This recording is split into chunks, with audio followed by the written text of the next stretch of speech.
Spread the fire. Welcome back to SMWX. And today we continue our series on race in the media. And I cannot wait to introduce our guest. Yes, I've done the impossible. I've brought him out into the public eye. Radio listeners, don't beg for a new show and all of that. I know you've been begging on Twitter. But before I introduce our guest, just a reminder that this is an initiative in collaboration with the South African Media Innovation Program, which is a multi-year initiative that seeks to accelerate digital media innovation among independent media outlets. And with their help, we are having a conversation about race in the media. And to do that, I am joined by the one and only broadcaster extraordinaire, thinker, author, and all-round nice person, Mr. Eusebius McKaiser. Thanks so much for joining us on SMWX. It's only a pleasure, Dr. Mpofu-Walsh. Starting to get used to it finally. And thank you for your support. By the way, I haven't publicly affirmed your absolutely brilliant achievement. I know how hard you worked at getting that DPhil done from Oxford. Really, really proud of you. And I'm also delighted that while you're doing postdoctoral work, that you are continuing to do work in the media as well. Really appreciate it. And thank you for all your support in both fields and for joining us in SMWX again. You're one of the most popular interviews we've had. So we've got you back. And, you know, this is a topic that we've spoken about on a personal level, you know, across our various lunches, which have unfortunately been thwarted by COVID this year. But I'm really glad to be able to have this conversation with you. And I wanted to kick off by just asking you about your own experiences, because of course this is a countrywide problem. This is a social problem, but it's felt through practice as someone in the media, as a consumer, but also as one of our country's now legendary broadcasters. What are some of the experiences that you've had that have caused you to see the salience and the importance of race in the South African media? It's a really, really important question. And I've reflected on it because your platform is so important and the issue is so important that I didn't want to just shoot from the hip. I think firstly, the one thing that struck me early on is the narrative framing that you also spoke about in the first installment of this series, that our media renders people of color, black people, brown people, invisible. And that even when newsrooms have a numerical majority of staff that are black, it doesn't necessarily mean that the legacy of white supremacy within the South African media, like the rest of society, have been eliminated. So the one thing that has always struck me is how if you produce journalism or propose to produce journalism that is pro-poor, that is pro-social justice, that is critical of various forms of hegemony, that you are immediately marked out as some sort of maverick, which is weird because in a country like ours, you would think that having a even explicit bias in favor of telling the stories of black people, of working class people, people living under conditions of poverty, that you have an obvious basic duty as a journalist to do so because that's the experience that is default for the vast majority of citizens. And I think my first sort of systemic encounter with the ways in which racism as well as class hegemony plays out within the South African newsroom is how you come up against and you get marked out as being something of a maverick, controversial Sizwe, controversial Eusebius, and all you're really doing is asking tough questions about neoliberal economics, about consensus around orthodox economics, around whether or not, you know, the state is truly the only actor responsible for corruption. What about non-state actors? You ask those questions and suddenly you come up against forces that don't like it. That's a really interesting insight and one that I hadn't thought about. But, you know, when you go into, for example, broadcasting a show, which was as popular as yours, for example, there are a whole lot of, and people don't see this, decisions that you have to make about how you want to situate things. And I can imagine that you went through many a sleepless night thinking about how you wanted to frame things in order that, on the one hand, you were critical of power, but you didn't fall victim to stereotyping Black people while you were doing that. What were the kind of decisions that you had to go through as someone who, in my view, is one of the rare people who has trod that balance between anti-racism and anti-corruption at the same time? Sizwe, I mean, you're a brilliant intellect, and when I am in conversation with you, I have to raise my game, but I want to intersect the theoretical first answer I've given you with maybe some practical examples that will also be easier to digest for the viewers of this excellent platform. Let's take 702 and be plain about it. The 702 that existed when John Robbie was a breakfast host, when Jenny was still there in the afternoon, my good friend Reed was there mid-morning, that was a 702 where you couldn't do the kind of left-wing critical journalism and broadcasting take on the country that you do and that I do, because it's our sincere convictions politically. So the first thing I had to think about was, if I wake up tomorrow and I do an open line on, can Black people be racist?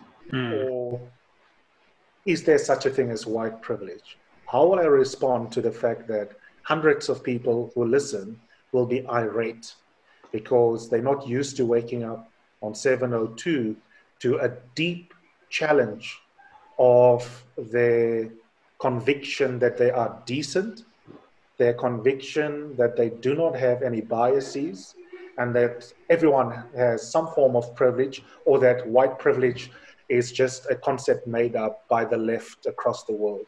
And I had to take a decision to say to myself, you know what? I don't care about being fired. I don't chase ratings. I want to frame conversations that are not awkward for their own sake, but that I think will move the needle in a way that moves it towards a dialectic around issues where we are pussyfooting around complexities instead of actually bringing them to the surface. And a good example would be around white privilege. The 702 audience, and maybe I'll use this analogy, when you go onto 702 or any radio station, it's like going into someone's house. And almost quite literally, because many people will listen to you doing your radio show while they're inside their house or inside their car. So their connection with you is deeply personal. Now, if I come into that space and I've just been hired with my left-wing racial politics, and I tell the average 702 person to examine their views about themselves, that maybe not everything is okay. Maybe you're not as decent as you think you are. Maybe just because you're not an explicit racist doesn't mean you don't have implicit racism in you. It's the equivalent in terms of how they experience me, of me knocking on their front door and saying, Pete, let me in. I want to tell you about your white supremacy. And so it's deeply personal. And I just took the decision that I don't give a damn about whether I have a 20-year career or whether I have a 2-year career on 702 or a 5-year career. I want to be remembered for centering conversations dialectically that try and dig so that we can get at the truth about the history of colonialism and racism in our country, what it has done to all of us, Black and white people, how it manifests in the present, and to both educate and to challenge and to debate and frame debates, and do so because I think that is what a good broadcaster should do. And what helps, if I can distill all of that muddled responses, is that at the heart of that decision was a refusal to be obsessed with popularity. So people say, you know what, Eusebius, I didn't always like you, but you were appointment listening. I prefer that to someone liking me uncritically. I never aspired to be a souvenir presenter or to be a top-billing presenter who is gorgeous with a six-pack. No one hates you. But quite frankly, what are you leaving behind the morning after you're dead? What will people you remember you for? And for me, it was important to say truth and dialectic is far more important than popularity. And I'd far rather someone respect me than like me, or even worse, they are unmoved by my journalism. And that's quite a hard thing for, let's say, a young Black journalism, just a journalist starting in the industry to internalize and realize, is that not only are you likely going to have to fight to break important stories and to make enemies of very powerful people, but you might also have to fight a dual battle within your newsroom and become unpopular inside. And that places quite a psychological burden on a young Black journalist who wants to do brave, unapologetic work on both fronts of journalism, but also combating racism as they see it within the media landscape. That's true. And it's not just restricted to broadcasting. I started my media career in South Africa in the print media space quite accidentally. Someone that I should really have thanked privately before I do it publicly, but I'll do it publicly now, is Peter Bruce, who had enormous respect for me as a lightie. I was hardly back from England, arrived inexperienced, and he saw something in me. He allowed me to be hired into Business Day, literally to come and debate with them on a daily basis what the editorial should be for the next day. I wrote a lot of their editorials in my 20s. And he then also gave me my first column.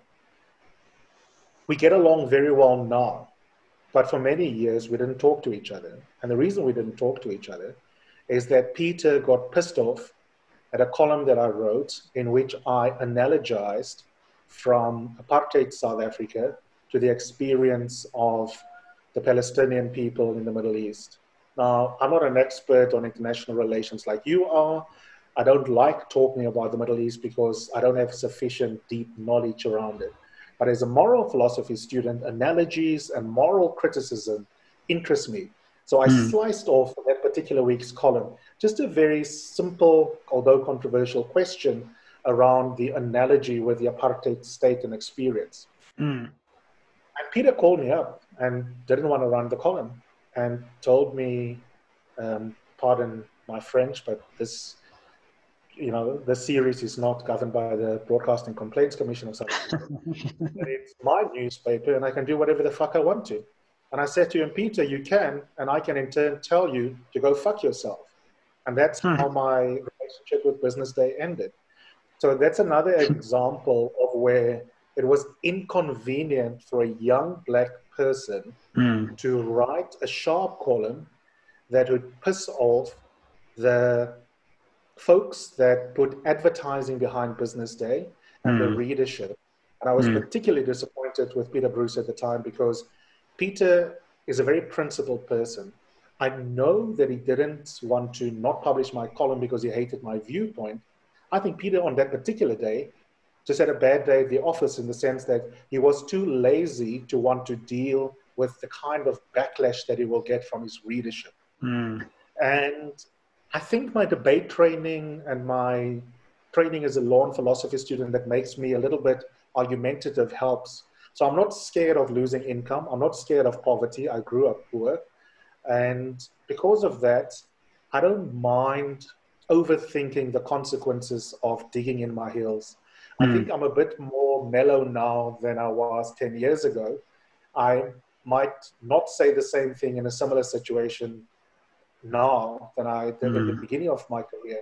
But the way I navigated that as a Black person is to say to myself, if I have the freedom as a columnist to sustain this argument that happens to be perceived, rightly or wrongly, as a left-wing argument where you have affinity between this columnist and the experiences of Palestine,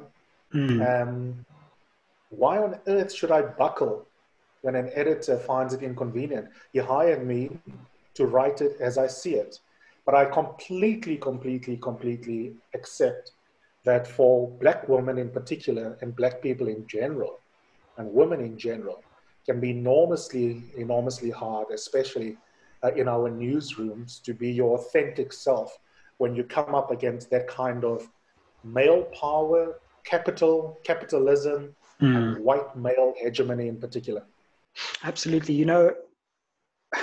Okay, there are two things that come from that take us in a very interesting direction. The first one actually goes to something I read on your Facebook wall. And you've just jogged my memory, because you were in an Uber and someone said that oh, you're Eusebius McKaiser. When I first heard you, I thought you were white.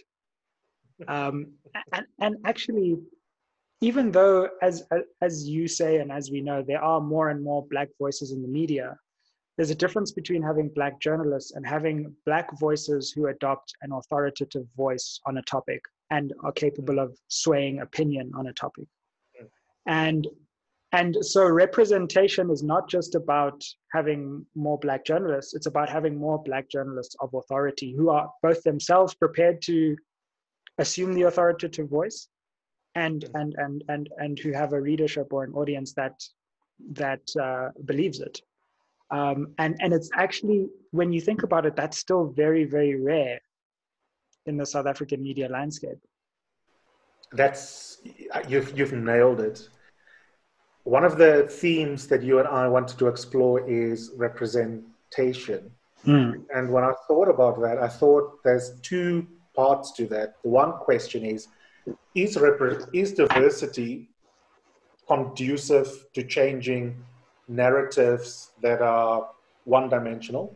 I think the answer is yes, but it depends on whether, if you get more minorities, Black people, women in the newsroom, whether you give them sufficient power to be truly included in strategic decisions and in what the final copy is that goes to print.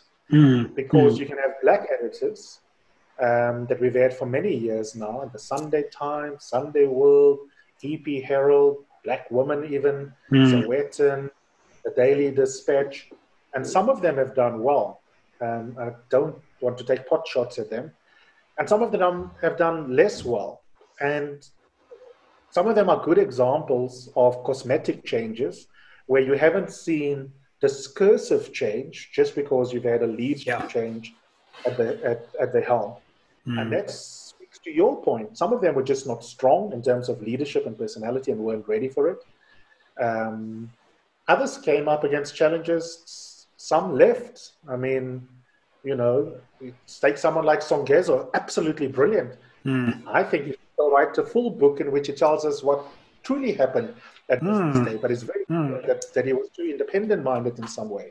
I mean, can you imagine me being an editor or deputy editor of a place like Financial Mail or Business Day? I mean, I wouldn't last 5 minutes. I probably wouldn't even be approached. If I were to be an editor of a newspaper, it would have to be a paper like the Mail and Guardian, where there's already a coincidence of ideological beforehand. But your point is absolutely spot on. And what I do want to say, at the risk of being controversial, which shouldn't be unlike me, is that there's also a way in which some white people who are in control of the money condescend to Black readers, viewers, and listeners by making certain Black appointments insincerely, hoping to pull the wool over the eye of the public, but secretly knowing that actually this person is weak, either technically weak, ideologically weak, or they can effectively be controlled. And I'm not saying that Black journalists can't think for themselves. There are many Black journalists who are excellent, including some excellent editors who are Black. But there's also, let's be honest, a certain kind of Black writer, commentator that have their careers sponsored by a white liberal. There are, many a Black journalist and Anton Harber, who's proudly, when he retires one day, say, I groomed so-and-so. This person I took under my wings.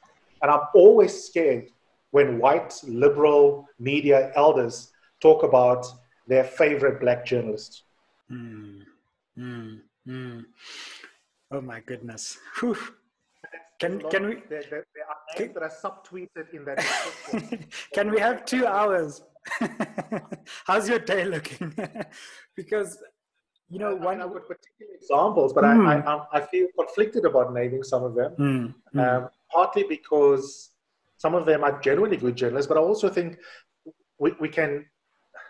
someone can be a good editor and they can also be a safe editor.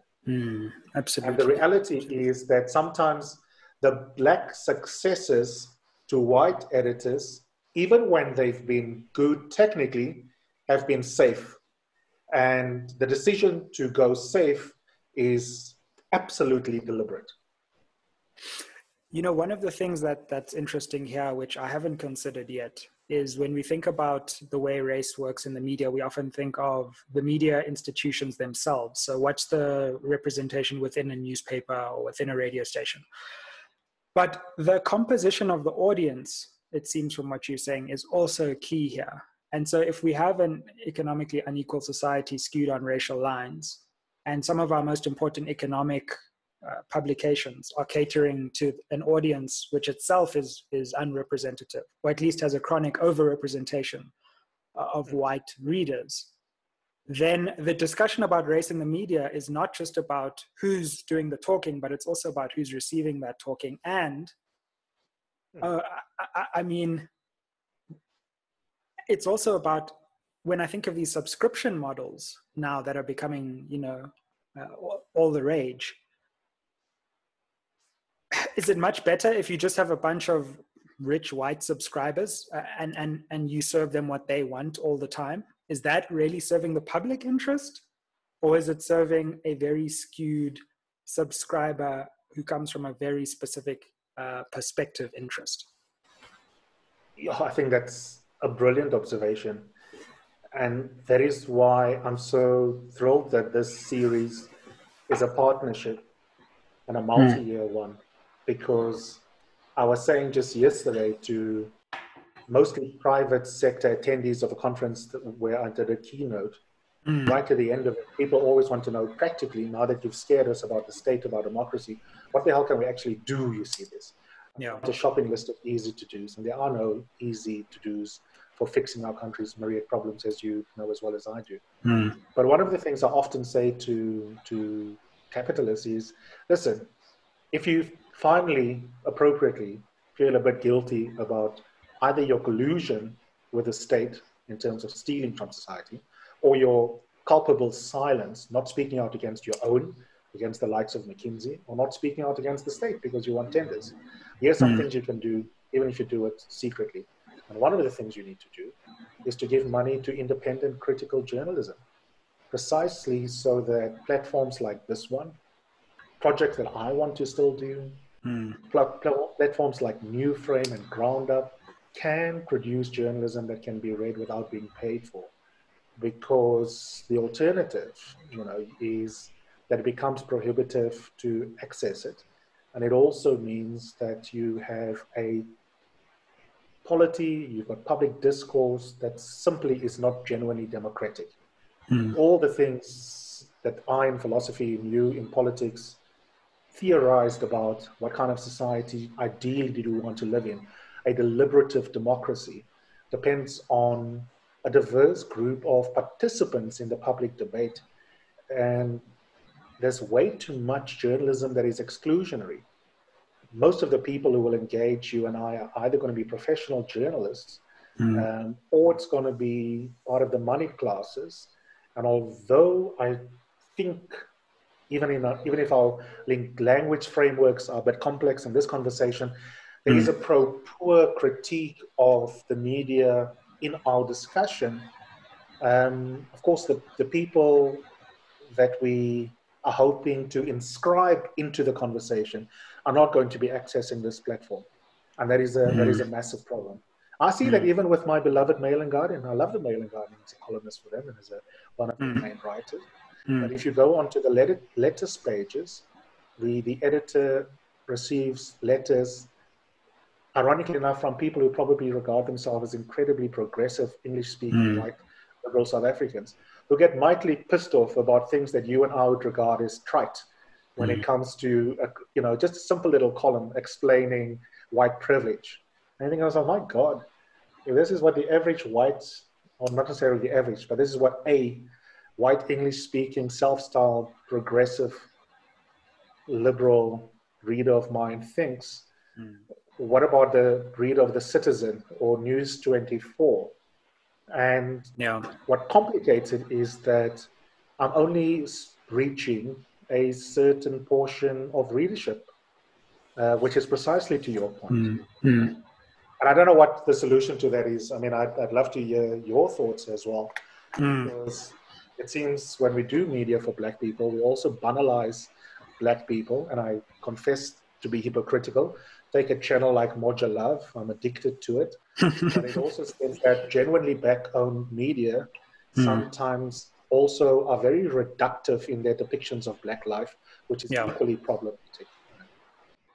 Yeah, you know, we're in a bind, and I don't think we've got to the point yet in South Africa where we have a significant number of independent, anti-racist and various forms of oppression and bigotry. And I include here, you know, politics that recognizes queer people, of course, politics of gender justice as well. On the one hand, that takes representation seriously as well. But on the other hand, is also excellent at journalism, at exposing corruption, at, in a nuanced way, holding a corrupt state that happens to have a number of Black leaders feet to the fire. And for me, we all need to think about how do we build that, because we're just not there. We're just not there yet. And we all know it. We all feel a sense of frustration about the landscape and how it depicts what we know is wrong. It's like we know the country is messed up, but we also know the way we're receiving how messed up the country is messed up. Yeah, in ways that's interesting. If we come back to the journalism, you made a point in our WhatsApp chat the other day that resonated with me, and I think it generalizes to not just journalism, but across our society. There are certain complexities that, as a result of what you've just described, are lost. I was saying on Twitter and Facebook the other day that we get rightly, some of us anyway, triggered by people who falsely compare apartheid South Africa to post-apartheid South Africa. Sure. And the analogy runs out very quickly because the differences run deep. But the consequence of us pushing back against a racist who insists that the two times of history are similar, the consequence of that is that we sometimes let this ANC government off the hook. Yeah. And there are very few journalism platforms. Or the EFF for that matter. Exactly. Where, as you put it, you know, we need to explain and push back against this false dichotomy that if you are anti-racist, that you must be very generous in your depiction of the ANC-led state, and that's absolute BS. So there's a lot of complexity that is lost, and part of the problem is also the juniorization, quite apart from the racism history and the hegemonies that we flagged early in this conversation.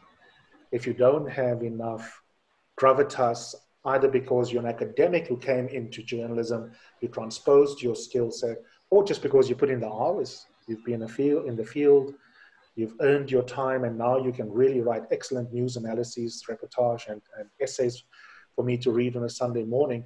There isn't that kind of complexity, and that's a real shame. We also have a quality problem, quite apart from a racism problem, Sizwe. We also have just a quality problem. You know, to end, I just wanted to bring in some numbers as well, because it's easy to speak about this in the abstract, but sometimes just concretizing the problem also, you know, just reveals that the obvious problem is also with us. You know, that there just aren't enough Black people, aren't enough women in the media in South Africa in important positions. And ironically, the MNG data desk themselves looked at a sample of South African publications and media houses.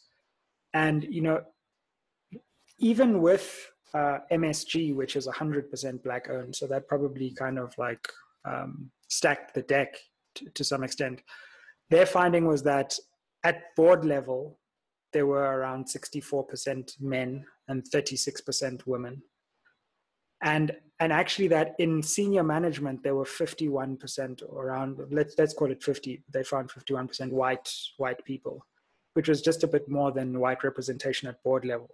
So there clearly is still this problem that in the higher echelons of these organizations, in senior management and board level, there's a chronic overrepresentation of white people and men. And it's just the thing we all think is actually borne out by the data. I think that's right. I want to sort of put two thoughts on the table. Representation matters, demography matters, and I don't care, but I'm willing to have the conversation and debate separately with anyone who wants to disagree on this. I really don't care with people who think that we are bean counting descriptions of what people who argue my position are saying are just really straw person responses to our position. It is obvious that you need representation because people bring different lived experiences to the table, the decision-making process, et cetera, et cetera, et cetera. You're not going to get a budget, to take an economic or financial example, that is genuinely more pro-women or at least cares about the gender gap unless you have people around the table when a budget is being put together that cares about the issues that affects women in terms of their bodies, their gender, their lived experiences in a misogynistic world. So representation matters. And it's really important that we keep track of the numbers in the way that you've just done. Sure. However, I do want to say this. There are many black people that I don't think are aggressive. There are many women that I don't think are champions for women's rights. So the numbers matter, but they're not the only thing that matter. One person you and I both love to bits, your godparent, is someone who's enormously progressive and has excellent jurisprudence that did a hell of a lot to fight for the rights of all South Africans, Justice Cameron. Sure. And if you and I were part of the Judicial Service Commission, we would want to have more women and black people on the bench. I was so proud watching the latest hate speech case, a really important speech case the other day, and seeing so many black women on the bench at the Concord hearing. Absolutely. Even counsel. What's equally important to me is what comes out of their mouths. Now, let's be clear. There are many mediocre white men for whom we lower the standard and give them the only point that I'm trying to make is the politics and the commitment to progressive journalism, progressive commitments to the values of the Constitution and making sure that you render everyone visible in the stories you tell, you self-examine your biases, you are aware of who you leave out when you critique what is wrong with our society. All of those things are very important. And that's why if I was a member of, say, the Judicial Service Commission, I would pay equal attention to the numbers as to the values of the candidates in front of me.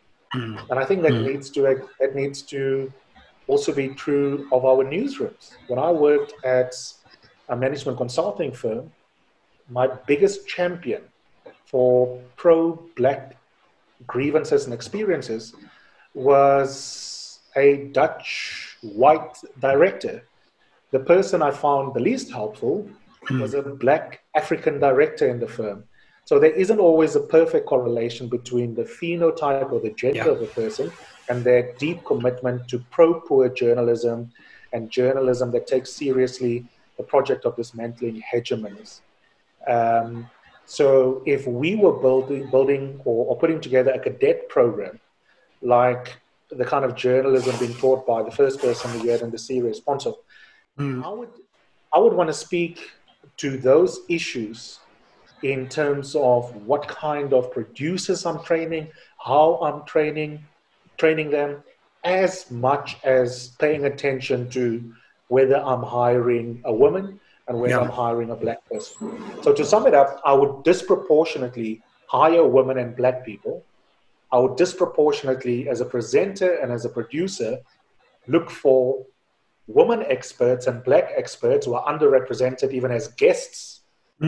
But what I would equally do is to ask questions about the content of their convictions and their beliefs and their values. And I keep wanting to end, but you keep saying things that I have that are sparking thoughts. Like, it's also about the accountability that white journalists feel, you know. So even if they think they are progressive, what mechanisms within a media organization are there for their blind spots to be pointed out to them? You know, because I feel like, you know, it's just, and in fact, I get the feeling that some people have just said, you know what, I don't care about this thing anymore. I'm just going to do what I do, you know, and. These are what they do, and you sparked many thoughts in me. When you invited me on, I was saying to my partner, I sent you I recorded a 9 minutes voice note, and then my bloody phone died. Oh my goodness! There that I wanted you to remind me that we should raise in this conversation, but the conversation has been really, really rich. Yeah, we can have a part 2. Definitely remember the examples. But now that you've mentioned, would love that. Comment below and send Eusebius tweets if you want part 2. Hound him until he comes on again. Let me share again examples that are uncomfortable because I've not shared them publicly. Yeah. And maybe we can have a quick exchange on this. One example is an old example that I've used publicly several times. When Eugene Terblanche died, I think it was a Sunday, it was definitely over the weekend, I had a journalist call me and asking me what I think about the racial tensions that are about to flare up. I rebuked her because I said to her, on what basis so-and-so are you making this assertion?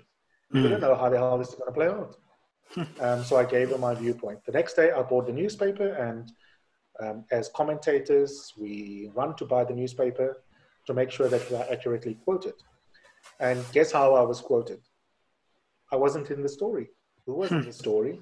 A commentator from the South African Institute of Race Relations. That's fascinating. Who had a particularly inflammatory viewpoint about how horrible the racial tensions are, that Juju's responsible for having stoked, setting the environment in which the killing had happened, and he was willing to play the game of crystal ball gazing about the impending race war.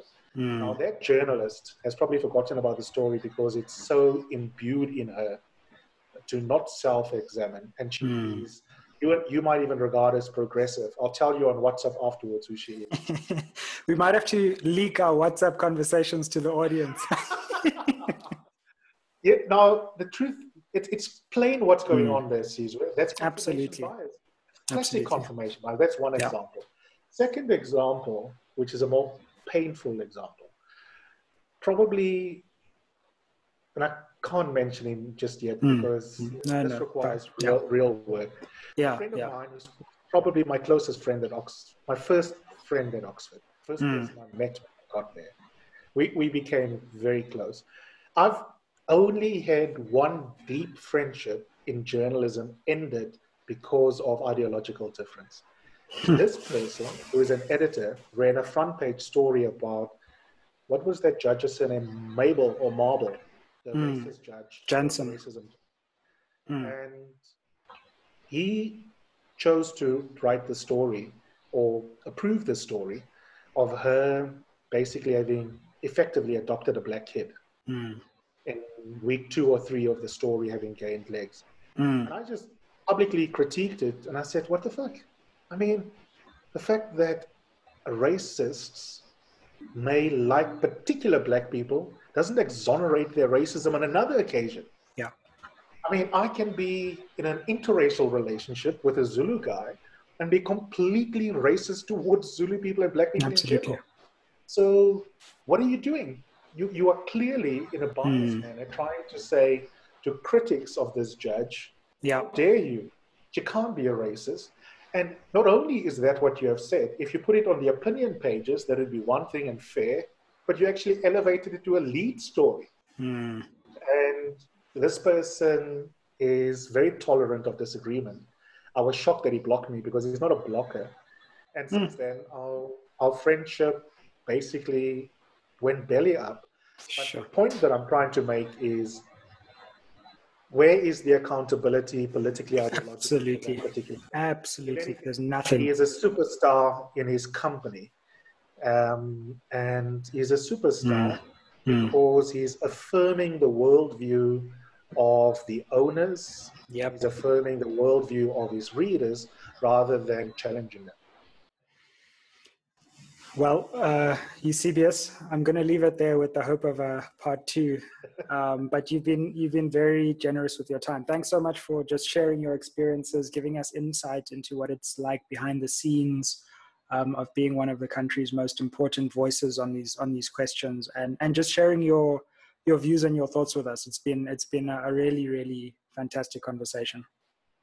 Sizwe, thank you to you. Thanks for this series and for awkwardly getting out of me things that I haven't really spoken about before. But I think they are important, and I really think it is. So let's punt this conversation. And yeah, absolutely. You see, as I said earlier, yeah, this is not about popularity, it's about the dialectic. And thank you to yourself and your team for being committed to that as well. Absolutely. Well, like, share, comment, and subscribe below. What a set of revelations there from Eusebius. We thank SAMIP for making this conversation possible. Check the link below in the description if you want to go on their website. If you are a potential new independent media practitioner who's innovating, then maybe you could get some support. And Eusebius, all the best. And thanks for coming out of hiding for us just this once. We won't tell the 702 listeners. Cheers. Cheers. Ayeye.